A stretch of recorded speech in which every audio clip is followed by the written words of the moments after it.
1 2 3 start. నిరుద్యోగులారా, నిన్న నుంచి అందరికి ఒక సందిగ్ధం.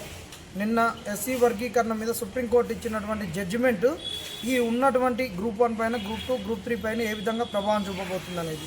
ఈ సందిగ్ధం ఎందుకు వచ్చిందంటే, పుట్టిన రేవంత్ రెడ్డి గారు అక్కడ లేచి ఏమని మాట్లాడారు అసెంబ్లీలో, నిండు అసెంబ్లీలో, నేను ఆర్డినెన్స్ తీసుకొచ్చి దీనికి పాత నోటిఫికేషన్లకు కూడా అప్లై చేస్తున్నాడు. దీనివల్ల నిరుద్యోగుల పైన ఒక సందిగ్ధం వచ్చింది. నేను నా ఒపీనియన్ కానీ ఏది కానీ జడ్జిమెంట్ మీద చెప్పట్లేదు. అతను అన్న మాటలు ఈ నోటిఫికేషన్కి ఏముంటుంది, ఎలా ఉంటుంది, ఈరోజు జాబ్ క్యాలెండర్ కాబట్టి చెప్పబోతున్నా. అది ఏమైంది, అది నేను ఇస్తాను. ఎప్పుడైనా నోటిఫికేషన్ అంటేనే ఒక గెజిట్ నుంచి వచ్చేది, దానికి లీగాలిటీ ఉంటుంది. అందుకే కదా వీళ్ళు ఎప్పటికీ ఏమంటారు, నోటిఫికేషన్లో కామ మార్చినా, ఫుల్ స్టాప్ మార్చినా నోటిఫికేషన్ కోర్టుకు పోతుంది, ఆగుతుంది అని చెప్పింది.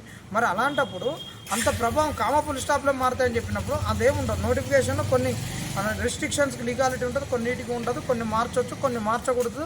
కొన్ని మార్చినప్పుడు చట్టపరంగా ఏ విధంగా ఇబ్బందులు ఎదుర్కొంటాయి అనేది వాస్తవాలు. అది మాధవలత మేడం మనకు గత నోటిఫికేషను గ్రూప్ 1 2.0 ఎగ్జామ్ క్యాన్సిల్ చేసే క్రమంలో చెప్పినటువంటిది. అది తమిళనాడు హేమలత వర్సెస్ తమిళనాడు అనేటువంటి ఒక జడ్జిమెంట్ బేస్గా చెప్పారు. ఇక్కడ జరిగేది ఏంటంటే, ఇక్కడ పొలిటికల్ యాంగిల్ అనేది చాలా క్లియర్గా ఉంది. దానినే నేను చెప్పదలుచుకున్నాను. ఏంటంటే, ఈ రేవంత్ రెడ్డి గారికి, ఈ కాంగ్రెస్ ప్రభుత్వానికి అందరూ కూడా బీఆర్ఎస్ వాళ్ళు ఏమంటున్నారు, మీరు ఇచ్చిన ఉద్యోగాలు వెయ్యి, మేము ఇచ్చినే అన్నారు. ఇది ఇన్ని రోజులు జరిగింది. నిండు అసెంబ్లీలో మొన్న కేటీఆర్ కూడా ఏమన్నాడు, నీకు దమ్ముంటే నేను ఛాలెంజ్ విసురుతున్నా, స్వీకరించు. చక్కెరపల్లి లైబ్రరీకి నీకు సెక్యూరిటీ వద్దు, నాకు సెక్యూరిటీ వద్దు, నిరుద్యోగుల మధ్యలో కూర్చున్నా. ఒక్క ఉద్యోగం నువ్వు ఇచ్చినవని, మీరు ఇచ్చిరని నిరుద్యోగులు కనుక ఒప్పుకుంటే నేను నా ఎమ్మెల్యే పదవికి రాజీనామా చేస్తా అన్నాడు. అంతటి వరకు వచ్చింది. కాబట్టి దీన్ని వీళ్ళు దృష్టిలో పెట్టుకొని వచ్చిందే అదునులో ఆందాలు పోస్తే మోచేంత కంకి పెడుతుంది అన్నట్టు వీళ్ళు ఏం చూస్తున్నారు. ఇప్పుడు ఏమంటే దీనికి ఇద్దాం, దీనికి ఇవ్వాలంటే ఇమీడియట్గా ఏమన్నా కావాలి, స్టేట్ సబార్డినేట్ సర్వీస్ రూల్స్ అనేటటువంటివి 22A ఉమెన్స్ హారిజాంటల్ రిజర్వేషన్స్, ఇవి రోస్టర్ పాయింట్స్, వీటికి రోస్టర్ పాయింట్స్కి అమెండ్మెంట్ ఇవ్వాలి. స్పోర్ట్స్ కూడా అమెండ్మెంట్ ఇచ్చారు. జనరల్గా గ్రూప్ 1కు ఉండదు, దానికి 2 జీవోలు తీసుకొచ్చి అమెండ్మెంట్ చేసి స్పోర్ట్స్ కోటా ఇచ్చారు. ఈ విధంగా సబార్డినేట్ సర్వీస్ రూల్స్కి అమెండ్మెంట్ చేయాలి. రిజర్వేషన్స్ ఎస్సీ ఉన్న కాడ ఎస్సీ మాలన మాదిగన ఉపకులాలకు ఏబిసిడీలను వర్గీకరణ చేస్తే అది ఎట్లుంటుంది అనేటటువంటి ఏబిసిడీలు ఇప్పుడు బీసీబీఏ బీసీబీ అని ఇచ్చినట్టు అట్టు ఇవ్వాలి. అట్లా ఇచ్చినప్పుడు ఇమ్మీడియట్గా ఎఫెక్ట్ అవుతుంది.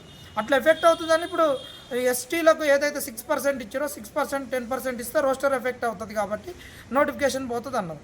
ఇప్పుడు ఇమ్మీడియట్గా వీళ్ళు ఇస్తే అది రోస్టర్ ఎఫెక్ట్ అవుతుంది. కాబట్టి గవర్నమెంట్ ఇచ్చిన నోటిఫికేషన్ టీజీపీఎస్సీ అదొక రిక్రూట్మెంట్ ఏజెన్సీ. ఇప్పుడు జస్ట్ ఎట్లా ఉంటుంది అంటే, రిక్రూట్మెంట్ ఏజెన్సీలు ఒక సెక్యూరిటీ సంస్థ ఉంది, నేను ఒక కంపెనీ పెట్టుకున్నా, నాకు 500 మంది ఇంత హైట్ ఉండాలి, ఇంత శారీరకంగా ఉండాలి, ఇట్లా ఉండాలని చెప్తే ఆ మెజర్మెంట్స్ తోటి మనకు పంపిస్తారు. వాళ్ళకి ఇట్లా ఉండాలని అనుకున్నానికి ఇట్లా ఉంటుంది, ఈ ఏజ్ 25 లోపు ఉన్నోనికైతే ఇంత అని అట్లా ఉంటాయి. కాబట్టి ఆ కొటేషన్తో పోతాం. అది కూడా సేమ్ అన్ని రూల్స్ ఫ్రేమ్ చేసి వాళ్ళకి ఇస్తే వాళ్ళు విడుదల చేసి వాళ్ళు రిక్రూట్మెంట్ ప్రాసెస్ ఎగ్జామ్ కండక్ట్ చేసి చేయడం అనేటటువంటిది వాళ్ళది. కాబట్టి గవర్నమెంట్ వాళ్ళకి ఏదైతే నోటిఫికేషను, ఏదైతే రూల్స్, ఏదైతే subordinate service rules public service కమిషన్కి ఇచ్చిందో మేము అమెండ్ చేస్తున్నాం అని చెప్పేసి ఆ నోటిఫికేషన్ రద్దు చేసుకొని కొత్త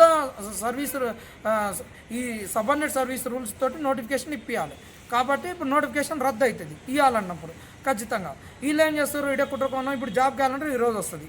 ఇది ఖాళీలు లేకుండా మన కడుపు కొట్టేటటువంటిది, సంఖ్యలు లేకుండా నిరుద్యోగులు ఇచ్చేటటువంటి ఆకాంక్షలకు సంఖ్యలు వేయడమే.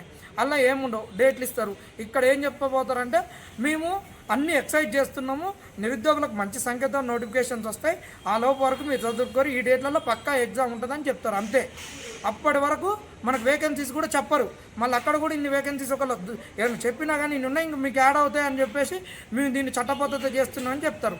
అది ఇప్పుడు ఏం చేస్తారు, మనం ఏదైతే మనకి ఫస్ట్లో చెప్పినామో కేటీఆర్ అన్నటువంటి దాన్ని దృష్టిలో పెట్టుకొని ఈ నోటిఫికేషన్ రద్దు చేసి తీసుకొచ్చి ఈ జాబ్ క్యాలెండర్లో కలిపి మా మార్కని చూపించాలి. ఇది ఒక 2 సంవత్సరాలు జరగాలి. 2 ప్లస్ ఇది 1 3 డిసెంబర్ వస్తే 3 ఏళ్ళు. ఇక 2 ఏళ్ళలో 1 సంవత్సరం మిగిలితే ఒకటి ఎలక్షన్ ఇయరింగ్, ఇంకొక జాబ్ క్యాలెండర్ తోటి ఎన్నికలలోకి పోవాలి. ఇది ఇంకా లాస్ట్ మూమెంట్లో ఇంకొక జాబ్ క్యాలెండర్ వేస్తారు 2 జాబ్ క్యాలెండర్, లేదంటే 3వ జాబ్ క్యాలెండర్ తోటి పోవాలి. ఇక్కడ జరుగుతున్నటువంటిది ఇది కుట్రకోణం అనేటటువంటిది. ఈ విధంగా వీళ్ళు నోటిఫికేషన్స్ను ఈ విధంగా హాల్ట్ చేయబోతున్నారు. ఇది గుర్తుపెట్టుకోరి. 100% ఇదే జరగబోతుంది. ఈయన గనక నిజంగా చిత్తశుద్ధి ఉంటుంటే, చేసేది ఉంటుంటే, ఈ నిరుద్యోగులకు గనక చేయాలనుకుంటే మాత్రం వేరే రకంగా ఈయన ఇమ్మీడియట్గా ఒక ఎస్సీలకు చేయాలనుకున్న ఇప్పుడు వచ్చిన జడ్జిమెంట్ను నేను వేరే తీరుగా అన్నట్లు జడ్జిమెంట్ని